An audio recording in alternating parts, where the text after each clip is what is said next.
naman may naalala ko nung episode natin with Coach Angel with the props, with the big bench. Bench. Yes. May sinisigaw yung audience. Meron. Oo, naalala ko. Pero hindi siya parang, at first, parang tama ba yung narinig? Ano ba yun? Ano? Parang, ha? Diba? Oo. Ano yung sinigaw nila? Ano?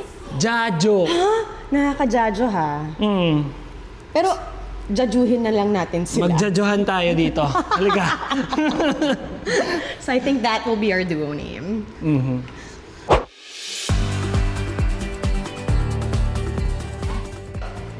Yes. Let's go, Joker. Wow! Hi, Coach! Kayo pala yun! Kaya pala, sabi nila sa akin, surprise, meron kang bagong duo na i-handle. First time. Oo nga, first time. And permanent partners. That's right. Kami na two. Okay, so dahil dyan, mag-aaral kayo ng dance hall. Let's go. Na I think is napanalunan ni Joker last time. Tama. And first time ni Jasmine. Na mananalo sa dance hall. Oy! Dance Diba? hall, dance of rhyming yun. Okay? So ayun, since dance hall yung style natin, ang theme natin ngayon is festivals. Okay. But around the world. Let's go. Meron ba kayong idea festival from India? Ano yan, Coach? Yung super colorful niyan. Yes. Diba? Yun.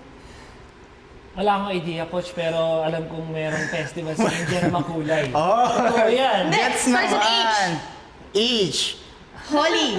Holy. Holy Festival! Coach, tama. Munti ko na makalimutan kasi medyo nag-iisip-isip ako kanina. Galing mo talaga. Galing mo. Ikaw talaga. The brain is braining. Okay, so Holy Festival, gumagamit sila ng holy powder na very colorful. Then, sabog lang. With each other, sa taas, it's ano lang siya, para very bright, colorful celebration. Okay. Parang ganun. Okay. So, exciting, right? Let's go. First dance hall, and honestly, whoo! it's so fun. It's really fun, and I think yun yung na-appreciate ko na sinasabi ni Coach Ellie lagi sa amin. Enjoy it. Enjoy it. It's about having fun, and the audience watching, dapat maramdaman nila from us na nag-enjoy kami. Kasi, ano yun lulusot yun para sila din parang, Ma-feel. huy, gusto kong festival sa kanila. So, kahit nakakapagod, lalo na yung bandang dulo kasi ang daming knee work! Oh. And okay pa naman, 30 plus pa lang naman. Pero, Kaya pa. Kaya pa. Kaya pa. naramdaman ko lang yung simula nung, Nangawit na, no? but it's all good. One of the trainings na ginagawa ng mga dancers is magpa-condition talaga ng katawan. Ako. Okay. Feeling ko before natin mag-run and after natin mag-run, I think we need to do this. Siguro burpees. Okay. And then high knees for now. Okay. And then oorasan ko lang kayo. Okay, Coach. Ready? Let's go! Let's go! Okay. Talon? Okay. 3, 2, 1, One, go. Hey. Hi, knees.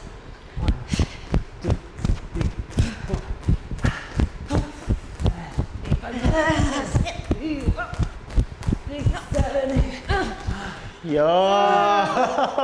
Kamusta? Tagal-tagal din yun Sakit, Coach. Kailang? Mainit. Yes. Yeah, mainit sa Kasi- likod. Mainit yan. Kasi lalo na dancehall laging grounded dapat. So, ito yung unang-unang mababurn sa inyo. So, kailangan sobra siyang nasa kondisyon. Okay. Saka yung stamina. So, Yeah. importante pa rin ang conditioning sa atin as dancers. Ready for full out? Let's go. Let's go! Let's go! Let's go! Let's go! Let's go, ate. I'm super happy kasi nga, I think nung in-interview pa kami for digital few weeks back, pareho kaming sagot ni Joker na we really wanna be paired up with each other naman talaga. wala, puro shuffle tayo the first few weeks. So, you know, it's nice to experience everyone's tandem, but it's also nice to be back with Joker again because I know for sure sobrang helpful niya sa akin lagi and he always reminds me, okay, enjoy natin to, wag gigil. Kasi alam niya rin na may ganun akong Same. personality na, ito na, alam ko yung steps, pero pag nanggigil, Nawawala. Nawawala. Yun. Feeling ko doon kami nagkasundo kasi pag nire-remind ko si ate, ang totoo nun, nire-remind ko lang yung sarili ko din. Totoo ba? Na pagka, minsan kasi nagigigil ako, hindi ko na nakapapakita yung steps. Yeah. So, pag sinasabi ko sa'yo, nare-remind na rin ako sa mga Yeah. timing, sa Yeah. mga facial expression, mga ganun. para kaming mirror ng isa't True. isa. And yun dapat sana yung mag-reflect din sa partnership namin, diba?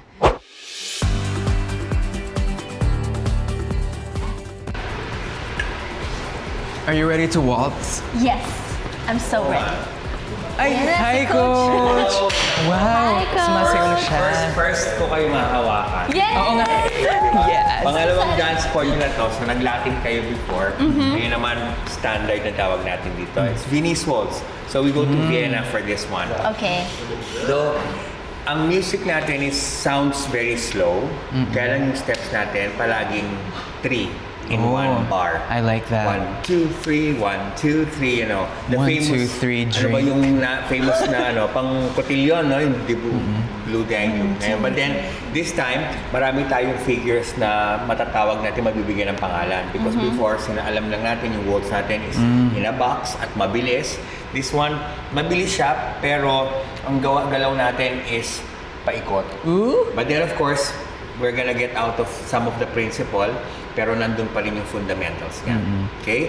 So, Figures hindi din of tayo magkakaroon ng feeling yung magkadikit ng right to right side because somehow that will be difficult to achieve in any dance sport, no? Lalo na pag sa standard. So, we will start off with the natural turn wherein it turns Natural. to the... Yes, natural. Natural meaning it turns to the right. So, whatever we do in every genre, right is always the natural. And then meron din tayong reverse wherein it starts to the left and turns to the left. To the left, to the left. Yes, to the left, to the left, to the left. Okay. So ngayon, guguluhin ko yung mga mundo ninyo in terms of This lahat, area. halos lahat ng genre nyo, magka-side by side kayo. This time, Okay. halos magkaharap kayo. Okay. Which is somehow one of the challenges ng standard na ano natin, ballroom is because you're dancing in front of one another, which is somehow very confusing in the beginning. Hopefully, we can pull this off when we're learning the fundamentals niya. Okay, so let's start with the natural turn. Dito tayo side by side. Alright. Later on, pag magkatapat na kayo, instead of moving forward, you're gonna be moving back, opposite to his direction. Okay? So, we'll start off with the right foot turning that way. So you go for 1, your first step. Then the second step, you're gonna go left foot side. Now you're facing there. Now the next one, your right foot will close to your left foot, but facing this back. Back na tayo. Yan. 4. Okay? And then next one is left foot back. 1. And then lifting the heel, leaving the heel off the floor, moving to the side, and then closing para doon na tayo magkaharap. Okay. Ngayon, feels very new for you. As your duo, ano ba yung mga nagagawa ko or mga actions ko that makes you feel like you're being supported? Or am I even being helpful at all? Of course. Of course. I agree totally na you are very helpful. Really? Yes, Aw. kasi I feel like everything is so easy with you, feel ko. You pick up so fast. Feel ko nga minsan, mas mabilis ka pa mag-pick up kesa sa akin, mga Ay, ganun. wow. Tapos, yung pag, when we dance, parang instant yung connection natin. Since we look at each other sometimes we just laugh it off na. Ganun, parang nakakatawa na lang. So, the vibe is so easy, kaya, yeah, madali lang siya i-absorb. Yes. Let's go. Tapos nice frame is always eye level tayo. And this one, yan, ganito lang. So, now I want you to feel the deltoids. Para nandun. Yes. So, then lift this up para, yes. Okay? So, then you're just completely, the principle that I'm breaking here, you can look at each other. Okay. Yes, because of our treatment. Okay, so ready? 5, 6, 7, go. And 1, 2, 3, and 2, 2, 3 and 3, 2, 3 and 4. Nice one. Good one. Okay? So just refrain from looking down because it's going to be confusing and you might get dizzy. Okay po. Okay? So yun lang din ang mga tips natin. When you work on with dance sport, you don't look at your feet because meron siyang mirror complex. Ano lang, siguro kasi may time lang na pag nagtuturn, hindi ako nagpo-focus sa isang place or ganyan. Masyadong kalat yung isip ko. So, pagka tuloy nagtuturn, nakikita ko gumaganon yung mundo na pagka land ko talagang ganyan na ako. So, yeah. It just takes a lot of focus lang talaga. Ako naman nag-enjoy lang ako umikot, kaya tinuloy ko. Hindi tinuloy So, na. sorry kung nahilo ka niyan. Hindi, okay lang. Tara, maghilo fun. tayo ulit. Yes. Ready? Try natin yung first lift natin, yung nandito nakalagay. Okay. Ready? Dito? Hindi, yung sa paan ka. Okay. Okay, ready? 5, 6, 7, go. Try natin. Walang tatalon. Yes. That's it. Nice and pretty. So, yung turn kasi lumabit na. Ay, sorry. Ilan to? Good morning. Nasobrahan. Nag-energy. Okay. Hindi na yan. Okay, the next natin yung isa naman yung naka-lift ito. So, keep this bent. Didikit mo yung jaw, yung buong body niya, igagano mo sa, didikit mo para malaman mo kung Okay. saan. Pwede mo din hawakan yung pelvis niya dito. Pwede din dito hawakan. Nangyari dito siya, di ba? Okay. Pag umangat yun, pwede ka humawak dito. Parang, Actually, yes, mas better, madaling no? mag-balance. Yan, no? Oh, I see. Okay. Yes. Okay? Madaling Let's mag-balance. do it. Okay? Try Let's natin. do it. So, magkaharap, tapos pa-switch. Pa-flip. Ano pa rin ako? Ha? Okay, Dito ka pa game. rin? Game. Kakabo namin tayo. Okay, game. Okay, game. Yung Saturn. Yan. One, Buelo, two, yan. Yung hawak mo yan. Yes. So, hanggang mo to jaw papunta dito. Pag ganito. Kung makiliti itong tao. Batang ito eh. Pag kinuha to dito, angat mo pa mo. Angat mo. Ito yun. Gaganunin mo. See? Tingnan mo, nakikita mo. Ay, ang galing! Ballerina Yan cappuccino. ha. Ikaw na lang Nakita kaya mo yung narinig ano niya. Yan. Ang align mo kasi yan ang iikot mo. Gets. Okay, try natin. At least makukuha natin dito. Ready? One, And two, 2, 2, 3, go! Go. Yes, much better. Andito tayo sa area na to. Itong area na to. Yan, ito. Okay. Go niya. Yan. Try, go. Much better. And yung knees ko. And ikot sa kabila. Yung pahinga. Okay. Resting. Boom! Resting. Boom! And hila. Boom! Ayan. And then, ba? Yes, hindi nyo kamay. Dahan-dahan lang, ha?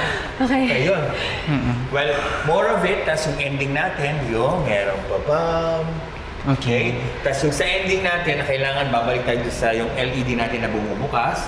Pagdating mo dito, lalapit ka kay Jao, tingin sa kanya, tapos i-stretch mo lang to, siyang kukuha sa'yo. So then, pag ganon, muna siya. Okay? Kailangan mo kunin dito sa may tuhod. Try natin. Butag na ako. Tapos sasama ka na doon sa pag ganon. Okay. Okay? Sige, go. And Ay, okay. ending na tayo. Okay, ending. Ganun tingin. Ready? And go. Open. Boom. And then, yes, tingin muna. Mr. Legs. Yes. And then, pump. Ang ending natin, matitingin lang kayo. Yes, that's it. Okay? So, kung ito yung judges area natin, yes. So, Yes. ano yun lang. Ay, sorry. Make it okay. more sweeter. Okay. Okay? Kaya nyo yan. An intense question. Oh, okay. Meron ka bang mga in-adjust para mas mag-work yung duo natin, yung partnership natin, since this is gonna be our permanent duo? I know. How is it? Oh my gosh. Hanggang ngayon, parang it feels surreal na nandun na kami sa phase na permanent duo na yung mga ginagawa namin ngayon. But, masasabi ko lang, I think, well, natural na kasi talaga sa akin na if I'm working with someone, nag-a-adjust ako sa kanila. Hindi na siya yung parang, ewan ko, kasi nung kaduo ko yung ibang mga P-pop dancers, parang yung mga ibang dance stars, nami-mirror ko yung ano nila, yung personality nila. So nung si Denise kasama ko, yung humor ko nagiging si Denise na rin, or si Sofia nagiging si Sofia na rin, or if si Jiro, iba yung asaran namin, mga ganon, kahit kay Joker. Tapos ngayon naman, ganito na rin ako. Yeah. So, siguro more on sa performance ako nag-a-adjust. Kasi aware din ako sa mga weaknesses ko as a dancer. So I always try to look at my partner's strengths para i-match ko yun. Parang gusto ko yung i-match yun kasi it's also for my personal growth din. So it's more on the performance side siguro yung adjustment ko.